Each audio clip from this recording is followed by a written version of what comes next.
UK में आपको middle east का एक्सपीरियंस भी काउंटेबल होता है। अगर आपने फार ईस्ट में, मिडल ईस्ट में, साउथ एशिया में किसी एशियन कंट्रीज में काम किया तो ये इसको एक्सेप्ट करते हैं। रीज़न ये है कि कनाडा में आपको एक्सपीरियंस ज़्यादातर काउंट होता है, उनका लोकल एक्सपीरियंस। अगर मैं बात करता हूँ पे स्ट्रक्चर की, तो कनाडा में एवरेज सैलरीज ज़्यादा हैं as compare to UK. Canada का वेदर बहुत हार्श है। In Canada if you are travelling for example from Calgary and you are going towards Ontario, Toronto, तो वहाँ तक जाने के लिए आपको नियरली 35 आवर्स की ड्राइव करनी होती है।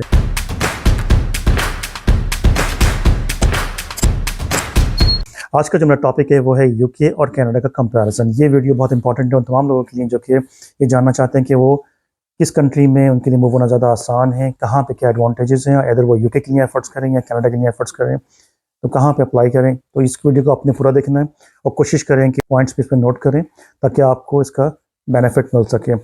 तो चलिए शुरू करते हैं। सबसे पहले हम बात करेंगे जॉब अपॉर्चुनिटीज़ की। देखिए यूके कनाडा दोनों में जॉब अपॉर्चुनिटीज़ बेतहाशा हैं, लेकिन क्योंकि कनाडा में अभी स्टिल इट्स ग्रोइंग, वहाँ पे कंस्ट्रक्शन अपने टॉप पर चल रही है क्योंकि वहाँ पे अभी भी रोड्स डेवलपमेंट हो रही है और उसके साथ साथ घरों की कंस्ट्रक्शन भी कंटिन्यू है क्योंकि वहाँ पे लैंड बहुत ज़्यादा अवेलेबल है और नया इंफ्रास्ट्रक्चर डेवलप हो रहा है। तो ये रीज़न है कि वहाँ पे जॉब्स की अपॉर्चुनिटीज़ रिलेटिवली ज़्यादा है। आईटी में जॉब्स बहुत ज़्यादा है कनाडा में।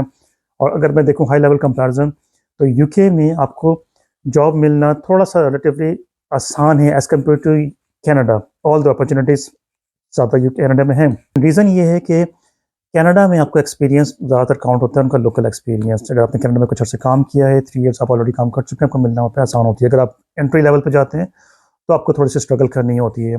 यूके में आपको मिडल ईस्ट का एक्सपीरियंस भी काउंटेबल होता है। अगर आपने फार ईस्ट में, मिडल ईस्ट में, साउथ एशिया में किसी एशियन कंट्रीज में काम किया तो ये इसको एक्सेप्ट करते हैं और उसको रिकग्नाइज करते हैं। इसके बरक्स कनाडा में वो अपने एक्सपीरियंस को ज़्यादा वैल्यू देते हैं। तो वहाँ पे ये दो डिफरेंट कैटेगरीज हो जाती हैं। अगर आप एक्सप्रेस एंट्री की बात करें कनाडा में, जिसके लिए मैंने भी बहुत पहले अप्लाई किया था और मेरे पॉइंट्स पूरे हो गए थे, लेकिन उसमें भी दो कैटेगरीज थी। वो ये थी कि अगर आपका लोकल एक्सपीरियंस है तो आप इस कैटेगरी में अप्लाई करें, अगर आपका फॉरेन एक्सपीरियंस है तो आपके लिए थोड़े से चांसेस कम हो जाते हैं। तो इट्स अ बिग डिफरेंस क्योंकि यूके में अगर आपको जॉब मिलना इसलिए आसान हो जाती है।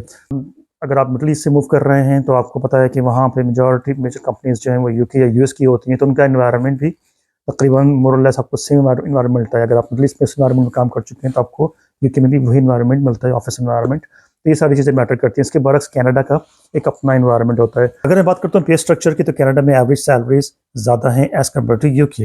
इसकी मेन रीज़न ये कि कनाडा में आपको हॉलीडेज़ कम मिलती हैं पर एनम, 15 टू 18 डेज़ की हॉलीडेज़ मिलती हैं, जबकि यूके में आपको नियरली 24-25 डेज़ की हॉलीडेज़ होती हैं नॉर्मली कंपनीज़ में। और इसके अलावा फिर पब्लिक हॉलीडेज़ भी होती हैं अवेलेबल, जो कि बैंक हॉलीडेज़ कहलाती हैं यहाँ पे। क्योंकि ये this is one of the reason कि कनाडा में पे स्ट्रक्चर बेटर क्यों है। क्योंकि मैं बात कर रहा हूँ इन जनरल, तो अगर it depends on your area of skill.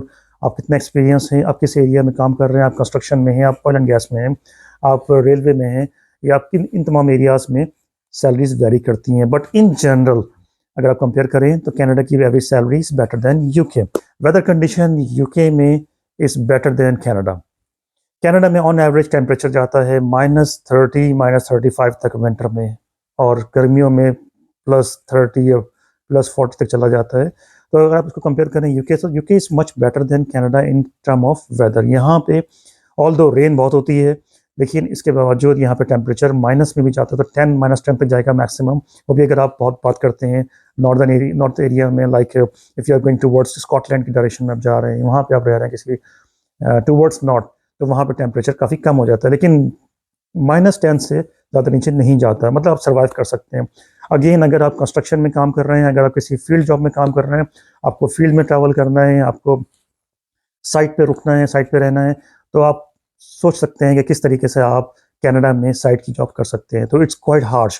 Canada का वेदर बहुत हार्श है। वेदर कंडीशन अगर आप देखें कनाडा में तो वो वेरिएबल होती हैं उन तमाम सिटीज़ में जो कि थिकली पॉपुलेटेड हैं, जस्ट लाइक ओंटारियो जो कि इनका बिगेस्ट प्रोविंस है from population point of view से। उसके बाद क्यूबेक है, ओंटारियो कैपिटल टोरंटो है, टोरंटो में मेजर ज़्यादातर बिजनेस होता है, तो वहाँ पे फिर भी वेदर कंडीशन को आप मुकाबला कर सकते हैं क्योंकि वहाँ का इंफ्रास्ट्रक्चर फुली डेवलप होता है। लेकिन अगर आप जाते हैं फर्दर उन तमाम प्रोविंसेस में जो कि थोड़ा बॉर्डर से ऊपर हैं, यानी कि यूएस बॉर्डर से अगर आप फर्दर ऊपर जा रहे हैं, तो वहाँ पे फिर आपको सर्वाइव करना मुश्किल होता है क्योंकि वहाँ की फील्ड की जॉब करना या वहाँ पे इस वेदर को बर्दाश्त करना बहुत मुश्किल हो जाता है। थंडर स्टॉर्म आना और साथ साथ स्नो के स्टॉर्म और इतनी हैवी स्नो को बेयर करना आपके लिए बहुत मुश्किल हो जाता है। Again if you are doing in field job तो ये आप सर्वाइव नहीं कर सकते।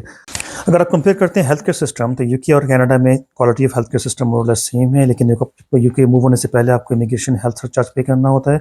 इसके बगैर आपका वीज़ा अप्लाई नहीं हो सकता। इसके बरक्स कनाडा में आपको हेल्थ इंश्योरेंस लेनी होती है, मेडिकल हेल्थ इंश्योरेंस, जो कि आपको वहाँ पे अराइवल के बाद आप ले सकते हैं। तो it's a major difference. And secondly UK में आपको प्रिस्क्रिप्शन की फ़ीस ही पे करनी होती है। सिर्फ स्कॉटलैंड में आपको प्रिस्क्रिप्शन फ़ीस नहीं रिक्वायर होती, बाकी एक्सेप्ट स्कॉटलैंड आपको हर जगह प्रिस्क्रिप्शन की फ़ीस पे करनी होती है। और उसके साथ साथ आपको डेंटल की भी केयर पे करनी होती है। डेंटल केयर कनाडा में भी फ्री नहीं है। तो इट्स अ बिग डिफरेंस कि अगर आपको हेल्थ केयर सर्विसेज फ्री मिल रही हैं। यूके में घरों के साइज़ बहुत स्मॉल होते हैं और कंस्ट्रक्शन बहुत ओल्ड होती है। और कनाडा में इसके बरस बिल्कुल नया इंफ्रास्ट्रक्चर है, तो वहाँ पे आपको अच्छी क्वालिटी के हाउसेज मिलते हैं और बहुत ह्यूज साइज़ के होते हैं।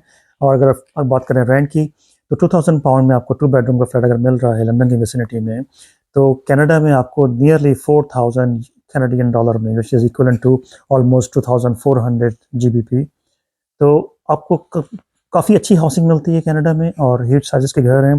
ट्रांसपोर्ट के हवाले से यूके में पब्लिक ट्रांसपोर्ट बहुत डेवलप्ड है। यहाँ पे ट्रेन के कनेक्शंस, पब्लिक ट्रांसपोर्ट, बसेस के कनेक्शंस और इंट्रा सिटी आपको इजीली अवेलेबल होते हैं, क्योंकि अगर आपके पास गाड़ी नहीं भी है तो भी आप यूके में इजीली आप सर्वाइव कर सकते हैं। अगर आप कनाडा में देखें तो कनाडा में आपके पास कार होना बहुत ज़रूरी है। अगर आप फैमिली के साथ वहाँ पे रह रहे हैं तो फिर आपको without car it's very difficult to survive. अगर मैं डिस्टेंसेस की बात करूँ, तो अगर आप यूके में आप यूके के एक कॉर्नर से, फॉर एग्जांपल आप एबरडीन से आ रहे हैं जो कि स्कॉटलैंड में है, और आप ट्रैवल कर रहे हैं लंदन में जो कि पूरे दूसरे अदर एंड ऑफ यूके है, तो इसमें आप जस्ट 10 आवर्स की आपकी ड्राइव होगी। इट मीन्स कि you can travel from one end to the other end within 10 hours. But in Canada if you are travelling for example from Calgary and you are going towards Ontario, Toronto, तो वहाँ तक जाने के लिए आपको nearly 35 hours की drive करनी होती है। तो इट्स अ बिग डिफरेंस कि अगर आप किसी दोस्त से, किसी अपने रिलेटिव से मिलने के लिए जा रहे हैं, तो आपको बहुत लॉन्ग ड्राइव करनी होती हैं if they are living in different cities. तो कनाडा में आपको आपकी अपनी ट्रांसपोर्ट होना बहुत ज़रूरी है, आपके पास गाड़ी होना बहुत ज़रूरी है। That's a very big difference. तो सर्वाइवल वहाँ पे कनाडा में थोड़ा सा मुश्किल है इस लिहाज से। अब आगे मैं बात करूँगा एजुकेशन की। कनाडा में education system just like UK है, फ्री एजुकेशन है स्कूल लेवल तक। प्राइमरी सेकेंडरी स्कूल लेवल की एजुकेशन यूके और कनाडा दोनों में फ्री होती है। लेकिन अगर आप बात करें हायर लेवल की, मास्टर्स के लेवल की, तो फिर आपको यूके में मास्टर्स 1 साल का है और यहाँ पे एडमिशन के लिए 15 ईयर्स की फॉर्मल एजुकेशन चाहिए होती है। इसके बरक्स कनाडा में मास्टर्स 2 साल का है, लेकिन वहाँ की यूनिवर्सिटीज़ वर्ल्ड की टॉप 10 रैंकिंग यूनिवर्सिटीज़ में नहीं आती, जिसके बरक्स यूके में यूनिवर्सिटीज़ काफ़ी वेल नोन है। For example Oxford, university of Oxford, university of Cambridge, imperial college of London, university college of London, these are the top universities of UK, which are basically in top 20 of the world ranking. लेकिन UK की Canada की सिर्फ एक university है, university of Toronto, which is I think 20 और 21st in the top ranking. तो ये एक बड़ा डिफरेंस है। इसके अलावा कनाडा की एजुकेशन, मास्टर्स की एजुकेशन रिकग्नाइज तो होती है, लेकिन बट यूके की is more recognisable. Now will talk about immigration and permanent residency. जब भी आप यूके कनाडा में मूव करते हैं, आपका ऑब्जेक्टिव ये होता है कि यहाँ की परमानेंट रेजिडेंसी ले सकें, ताकि आपकी और आपकी फैमिली का फ्यूचर सेफ हो सके।